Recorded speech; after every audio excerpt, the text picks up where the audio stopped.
e tij.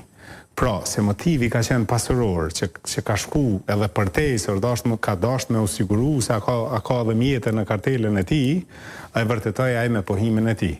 Çka ka ndodhur? Ai rruga që është gjurmu me disa pamje të kamera, fillimisht është ndjek rrjeti i telefonisë mobile deri ku është mbulu, pastaj është një periudhë e mesazheve që janë dërguar familjes, se gjoja jam këtu si jam atje shokëve, jo familjes në fakt. Dhe më vonë është ftu jetonën e cilësitë të dëshmitarit, ka dhënë një refem se gjoja i ka thënë që është nisë herë për Klinj, herë për Skënderaj, pastaj ka shku me një shkinë në Shqipëri e kështu me radhë, por janë provu taktika të ndryshme për të hedhur këto janë provuar pranë prokurorisë, hetuesisë. Këto fillimisht kanë qenë gjatë rrugës përderisa kërkohej trupi i tij. Ndërkohë barikadu, më vonë u thy sepse hetimi Si ra gjurmë prokuroria pra? Jo, gjurma ka qenë, se ka qenë personi vetëm ky që ka qenë me të. Dhe dyshimi që në ditën e parë ka qenë që është jetone, sepse jetone ka marrë të shtëpia, janë kamera që e kanë gjurmu, pamje që kanë dalë, vetura Bedreut, domethënë ka qenë, pastaj ka qenë veturat e nesërmen e gjetur në ara të fshatit atje. Edhe kjo është ky historik jetone ka qenë domethënë dëshmitari thonjza i parë i cili ka qenë i dyshuar i kryesor dhe u faktu që ka qenë fajtori kryesor.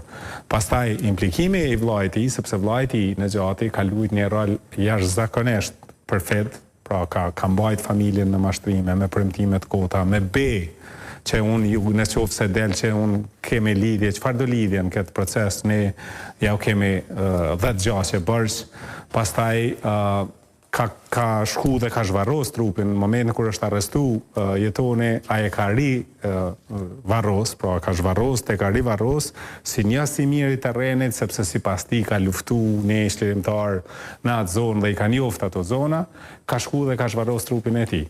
Por pohimi i jetonit, dhe unë them që edhe kam thënë dhe them dhe sot, dheu i kontriboi drejtësisë, pra dheu ku fut Bedreu ishte lajmtari më i mirë i kësaj në kuptimin se tregojmë publikut pra. Në kuptimin sepse në momentin kur ky jetoni e dinte ku ka varros herën e parë, se kishte varros vet, njëri kishte prit makinë, jetoni filloi me një pasiguri dhe filloi që ta kërkoj trupin e tij, filloi që t'i shëtis hetus të njësitë e posaçme të hetimit, inteligjencet e tjera.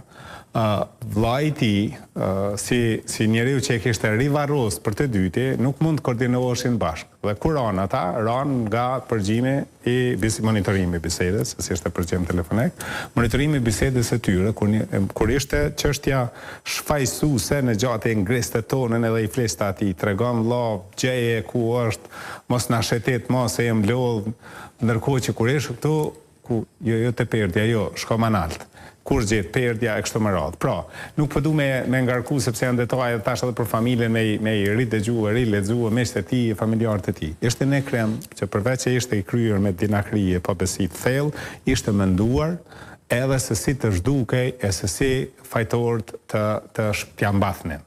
Por zakonisht pra ndodhjen që ndodhi, dënuar me burgim të përjetshëm. Merituan, besoj unë, burgimin e përjetshëm për një arsye jo vetëm për krimin që kanë kryer, por edhe për pasojën e shkaktuar, për planin, për motivin e dëshiruar dhe mbi të gjitha për të çuar një mesazh se jeta e njeriut nuk blihet me para, për para nuk vritet njeriu, dhe kushdo që bën një krim të tillë e pret kjo çfarë besoj unë me të drejtë ka prit këta.